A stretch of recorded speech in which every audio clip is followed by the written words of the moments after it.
Mas, Ivana, vale a pena ou não vale a pena ser MEI? E aí, galera, pode já, se inscreve aí, é de graça, acompanha pra vocês, aperta o sininho pra vocês não perderem nenhum vídeo. E eu quero falar alguma coisa aqui com vocês. Vale a pena ser MEI? Olha, se a gente for pensar que no Brasil a burocracia, as leis, né, não tem fim e a gente sempre se lasca, então sim. Mas antes disso, eu quero conversar um pouquinho com vocês do que é ser MEI e do que não é ser MEI, tá? Vamos lá. Vou até mostrar aqui uma tela para vocês e a gente vai, quero ser bem direta aqui, né? Quando que a gente vai valer a pena ser MEI? Quando a gente estiver fazendo algum tipo de atividade e que a gente não tem, por exemplo, uma aposentadoria, a gente já não é CLT, porque se você já trabalha como CLT, você já vai contar para tempo de aposentadoria. Se você já é aposentado, o MEI ele não vai aumentar, ok, a sua aposentadoria. Você já é segurado pelo INSS. Então, se você trabalha como CLT, você já tem esse seguro do INSS, talvez valha a pena você trabalhar direto no seu CPF. Até porque o tipo de atividade que você vai fazer, às vezes não tem um rigor, né, necessário. Mas vamos pensar aqui. Primeiro ponto que é bom ser MEI é para quando você vai precisar ter um auxílio saúde, um auxílio educação, você vai ter INSS, beleza? Agora sim, Ivana, eu já tenho tudo isso. Então talvez não seja interessante ser MEI, a menos que você queira ter um CNPJ. E galera, presta atenção aqui, ó, muito importante. Você não é obrigado a ter um CNPJ. Tá? Não é só porque você está fazendo um bolo em casa e está vendendo para os amigos que você precisa de um CNPJ. Inclusive, você pode até ser médico no seu CPF, não tem problema nenhum, desde que você faça ali os parâmetros e as necessidades, né? No caso, assim, os registros e todos os arquivos que você tenha que ter ali a burocracia envolvida.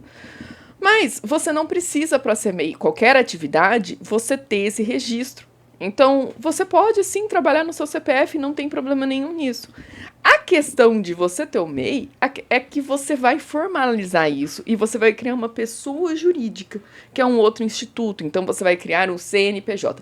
E esse número do CNPJ ele te disponibiliza você ter uma conta bancária nesse CNPJ, então você separa ali, se você quer um pouquinho mais de gestão, você separa da sua pessoa física.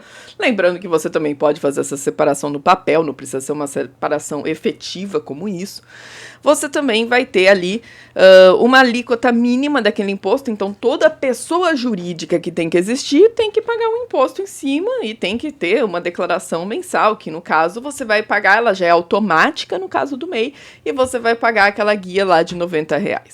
Qual que é a desvantagem do MEI, né? Se você for pensar em ter uma empresa, é o limite. Então, o MEI a gente tem que lembrar que, depois eu vou falar bastante sobre limite para vocês, então fica aqui, já marca, já segue o canal.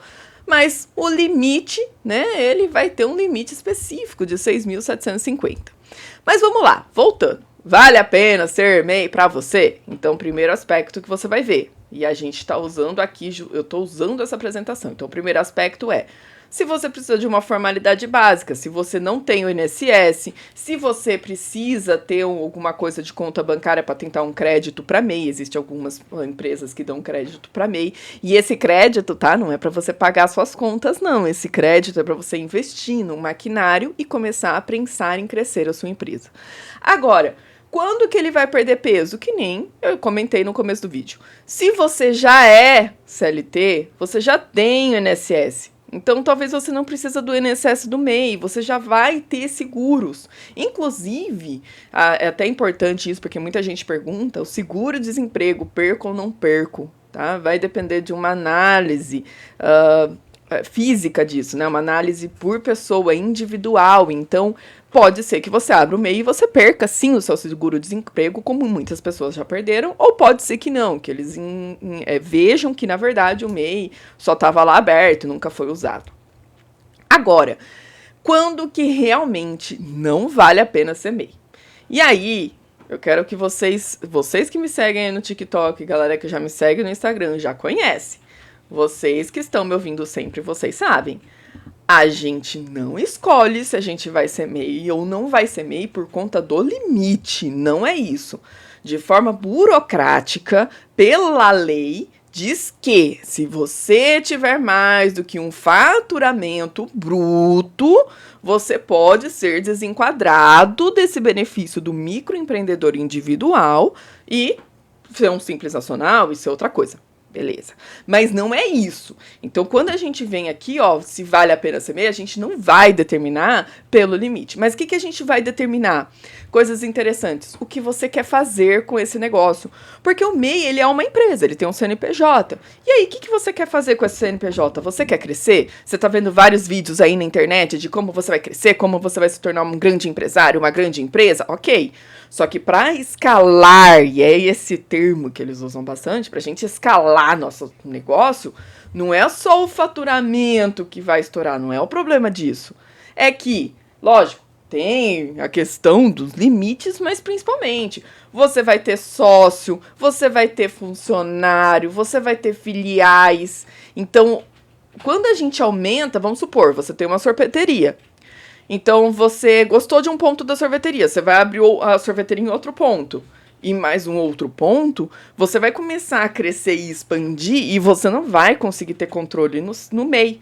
Porque o MEI, ele te tira várias ferramentas de controle. Fica mais caro ter vários negócios, ter um grande negócio? Fica mais caro. Mas, ao mesmo tempo, as responsabilidades aumentam, a burocracia aumenta, mas também aumenta as ferramentas, o crédito que você consegue, o fato de você poder ter funcionários, você ter uma marca, você abrir uma franquia. Então, quando a gente fala o MEI vale a pena, e a resposta tem que ser muito clara aqui, você tem que saber o que você quer fazer da tua vida. Não é mesmo? Porque se você quiser só ter o MEI para uma aposentadoria, e tá tudo bem nisso, não tem problema nenhum, mas você vai abrir o MEI e você vai ficar no MEI. Ivana, esse mês eu estourei o limite. Você não vai sair do MEI. Tá, gente? Vai dar um jeito, você tem que dar um jeito de continuar no MEI. Porque o seu objetivo não é virar um grande empresário. Agora, o cara quer ser um grande empresário e tá se travando no MEI com medo de imposto, aí sim é um problema. Porque ele tá deixando de crescer. E não é assim, medo do imposto. Lógico, o imposto no Brasil é impagável. E, sinceramente, eu acho que é um absurdo. E é roubo, sim. Mas, né, a gente tem que encaixar isso no valor, e isso não pode ser algo que prenda você de crescer, ok? A menos que esse seja o seu objetivo. Então, vale a pena ser MEI? Vale, de acordo com que seja a sua verdadeira necessidade e a sua verdadeira vontade. E segue, encaminha, salva, para você ver isso depois com mais calma, e pode ir parando o vídeo para você acompanhar o raciocínio.